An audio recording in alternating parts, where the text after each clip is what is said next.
নির্বাচন কমিশনের পক্ষ থেকে 2026 বিধানসভা নির্বাচন এখনও ঘোষণা না করলেও রাজনৈতিক দলগুলি প্রস্তুতি শুরু করে দিয়েছে। উত্তর দিনাজপুর জেলার 9টি বিধানসভার মধ্যে 8টি বিধানসভা তৃণমূলের দখলে থাকলেও কালিয়াগঞ্জ বিধানসভা বরাবর বিরোধীদের দখলে থাকে। কালিয়াগঞ্জ বিধানসভা শাসক দল তৃণমূল দখলে নিতে প্রস্তুতি শুরু করে দিয়েছে ইতিমধ্যেই অঞ্চলভিত্তিক সম্মেলনের মধ্য দিয়ে। লক্ষ্মীর ভাণ্ডার সহ বিভিন্ন জনমুখী প্রকল্পের মতোই এপ্রিলে চালু হতে চলা যুবসাথী প্রকল্পের সুফলের কথা তুলে ধরা হয়। কালিয়াগঞ্জের মানুষ আর ভুল করবে না। উন্নয়নের স্বার্থে মমতা বন্দ্যোপাধ্যায়ের হাত শক্তিশালী করতে কালিয়াগঞ্জ আসনে তৃণমূলকে সমর্থনের করবে বলে জানান জেলা তৃণমূল সভাপতি কানাইয়ালাল আগরওয়াল। বুধবার দুপুরে কালিয়াগঞ্জের ভান্ডার অঞ্চল তৃণমূলের কর্মী সম্মেলন ও যোগদান সভা অনুষ্ঠিত হয়। অঞ্চল তৃণমূল সভাপতি উত্তম ঘোষের নেতৃত্বে বাগন কালীতলা উচ্চ বিদ্যালয়ের ময়দানে অনুষ্ঠিত কর্মী সম্মেলনে উপস্থিত ছিলেন জেলা তৃণমূল সভাপতি কানাইয়ালাল আগরওয়াল, প্রদেশ তৃণমূল সম্পাদক অসীম ঘোষ, ব্লক তৃণমূলের আহ্বায়ক নিতাই বৈশ্য, যুগ্ম আহ্বায়ক লতা দেব শর্মা, আইএনটিডিউসির জেলা সভাপতি রামদেব সাহানি, পঞ্চায়েত সমিতির সভাপতি হিরণময় সরকার, উপপুরপ্রধান জয়া বর্মন দেব শর্মা, তৃণমূল এসসি কিষাণ ক্ষেত মজদুর ব্লক সভাপতি মোহাম্মদ নুজামাল, ব্লক সংখ্যালঘু সভাপতি সিরাজুল ইসলাম এবং ব্লক ও অঞ্চল তৃণমূলের শাখা সংগঠন নেতৃত্ব। এদিনের সভামঞ্চ থেকে তৃণমূল বেশ কিছু কর্মীদের সংবর্ধনা প্রদান করা হয়, যেমন পাশাপাশি বিজেপি সহ বিভিন্ন রাজনৈতিক দল থেকে শতাধিক পরিবার তৃণমূল কংগ্রেসে যোগদান করে। এদিন জেলা সভাপতি কানাইয়ালাল আগরওয়াল সহ তৃণমূল নেতৃত্ব দলীয় পতাকা তুলে দেন যোগদানকারীদের হাতে। এই যোগদানের ফলে ভান্ডার অঞ্চলে তৃণমূলের অনেকটা শক্তি বৃদ্ধি হলো বলে মনে করছেন তৃণমূল নেতৃত্ব।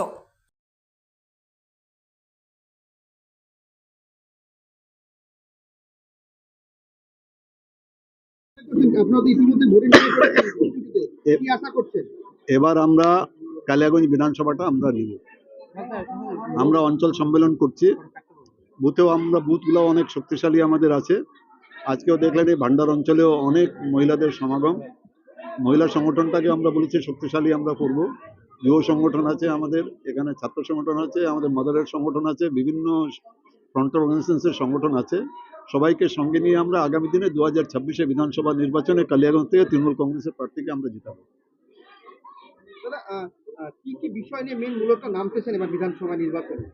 আমরা এবার 5ই ফেব্রুয়ারি যে ইন্টারিম বাজেট হয়েছে, সেই ইন্টারিম বাজেটে আমাদের মুখ্যমন্ত্রী মাননীয় মমতা বন্দ্যোপাধ্যায় লক্ষ্মীর ভাণ্ডার 500 টাকা করে বাড়িয়ে দিয়েছেন। যারা 1000 টাকা পেতেন তারা 1500 টাকা, যারা 1200 পেতেন তারা 1700 টাকা অলরেডি পেয়ে গেছে।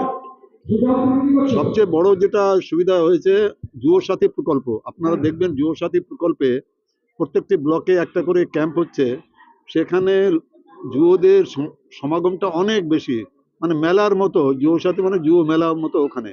ওখানে সবাই যুবসাথীতে যারা মাধ্যমিক পাস করেছেন, যাদের বয়স 21 থেকে 40 পর্যন্ত, তারা 5 বছর পর্যন্ত মাসে মাসে 1500 টাকা করে পাবে।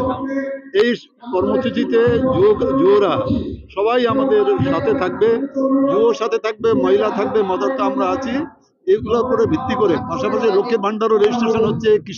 যারা কৃষক যাদের কোনো জমি নাই, এর আগে 1 একর জমিতে ছিল 4000 টাকা, 1 একরের উপর ছিল 10,000 টাকা। এবার কিন্তু যাদের কোনো জমি নেই তারাও বছরে দুবারে 4000 টাকা করে পাবে।